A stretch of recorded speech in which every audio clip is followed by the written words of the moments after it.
भाई बहन का प्यार। शिक्षाप्रद कहानी। राहुल एक बहुत ही होनहार और ईमानदार लड़का था। वह अपनी पढ़ाई के साथ साथ हमेशा अपने पिताजी के काम में मदद भी कर दिया करता था।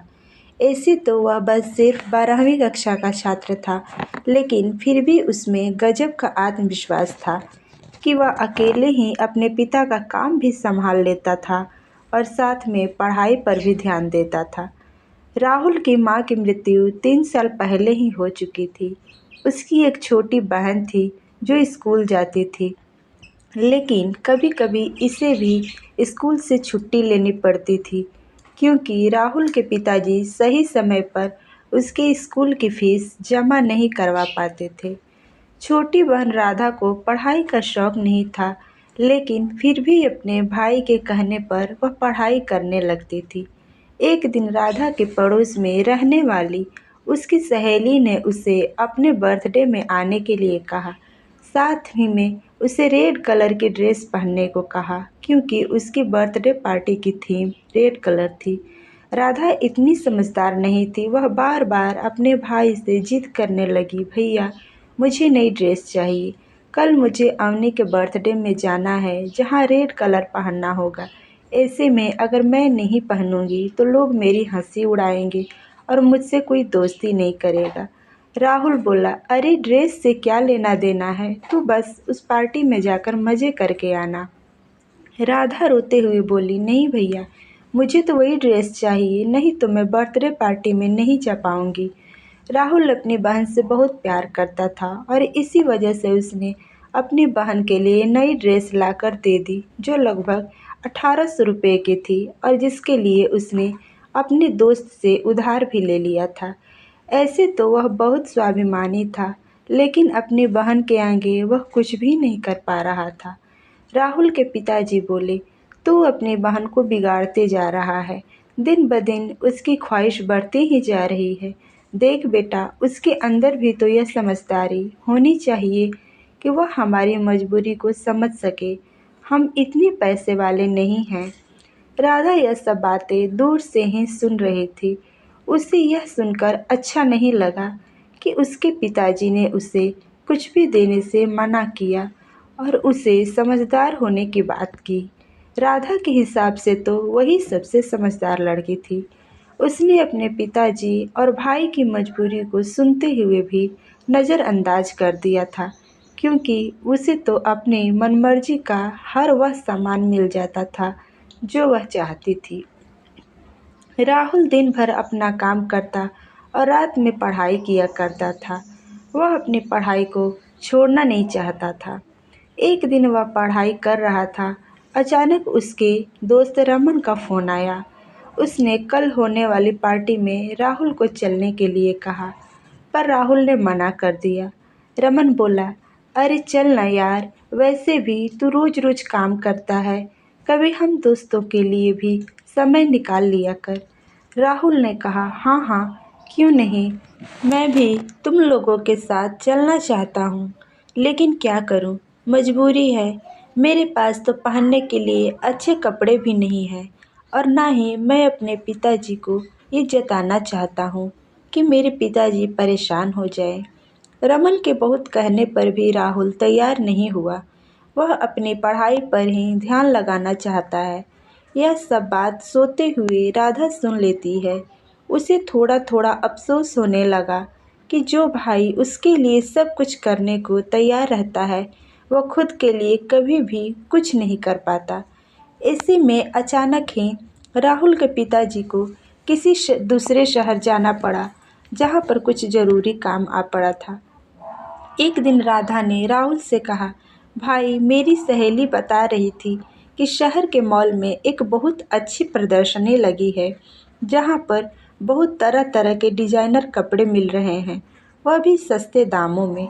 मुझे भी वहाँ से कोई अच्छी सी ड्रेस लेकर दे दो ना, जिसे मैं अपने बर्थडे में पहन सकूं और अपनी सहेलियों को नीचा दिखा सकूं।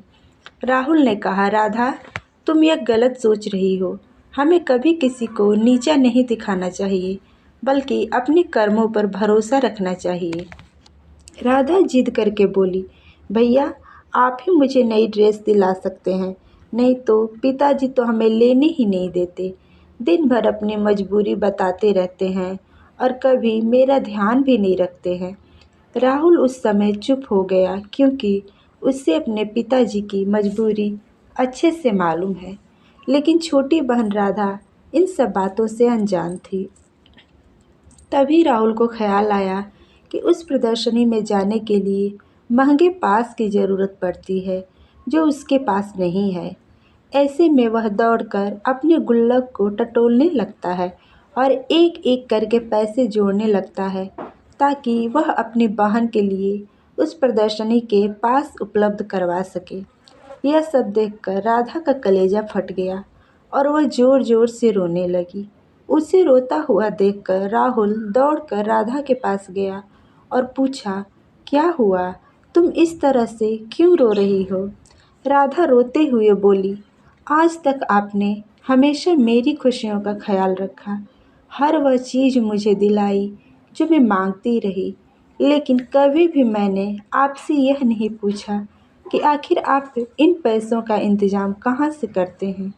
लेकिन आपको एक-एक रुपए जोड़ते देखकर मुझे बहुत दुख हुआ कि आप मेरी खुशी के लिए इतना कुछ करते हैं और मैं हमेशा स्वार्थी बनी रही। राहुल ने कहा, अरे इतना सोचने की ज़रूरत नहीं है, आखिर मैं तेरा बड़ा भाई हूँ, मैं नहीं करूँगा तो कौन करेगा। बस उसी वक्त राधा दौड़कर अपने बैग से एक चीज़ निकाल कर लाई और राहुल की आंखों पर हाथ रखकर बोली, मैं आपके लिए कुछ लेकर आई हूँ। इस बात से राहुल चौंक जाता है और जैसे ही वह अपनी आंखों से बहन का हाथ हटाता है, तो देखता है कि उसकी बहन उसके लिए एक सुंदर सी शर्ट लेकर आई है। राहुल आश्चर्य से पूछा, यह तो बड़ी महंगी लगती है, पर तुम कहाँ से लेकर आई? राधा ने जवाब दिया, आपने जो मुझे थोड़ी-थोड़ी करके मेरे खर्चे के लिए पैसे दिए थे ना, मैंने उसे ही जोड़ कर रखा था कि मैं उससे अपने लिए कोई अच्छी सी ड्रेस खरीद लूँगी। लेकिन उस दिन जब मैंने आपके दोस्त से हो रही बात सुनी और आपने पार्टी में जाने के लिए मना कर दिया, बस मैंने उसी समय ठान लिया था कि मैं आपको एक खूबसूरत सी शर्ट लेकर दूँगी। उम्मीद करती हूँ आपको यह शर्ट पसंद आएगी। राहुल खुश होते हुए बोला, अरे यह तो बहुत ही अच्छी है, मैं तो सोच भी नहीं सकता था कि मेरे लिए कोई इतना भी कर सकता है। राधा भावुक होते हुए बोली, यह तो मेरी तरफ से एक छोटा सा तोहफा है, लेकिन आज तक आपने जो मुझे प्यार और सम्मान दिया है, उसकी तो कोई तुलना भी नहीं की जा सकती। अब मैं हमेशा आपका और पिताजी का हाथ बटाऊंगी और कभी भी फिजूल खर्च नहीं करूंगी, क्योंकि मुझे समझ में आ गया कि जितनी चादर होती है, हमें उतना ही पैर फैलाना चाहिए। बहन की समझदारी वाली बातों को सुनकर राहुल की आंखों में भी आंसू आ जाते हैं और तभी पिताजी वहां खड़े होकर उन दोनों को देखने लगे। अब पिताजी की आंखों में भी राहुल के साथ साथ राधा के लिए भी गर्व के भाव आ गए और वे दोनों बच्चों को गले से लगा लिए। दोस्तों, ये कहानी आपको कैसी लगी?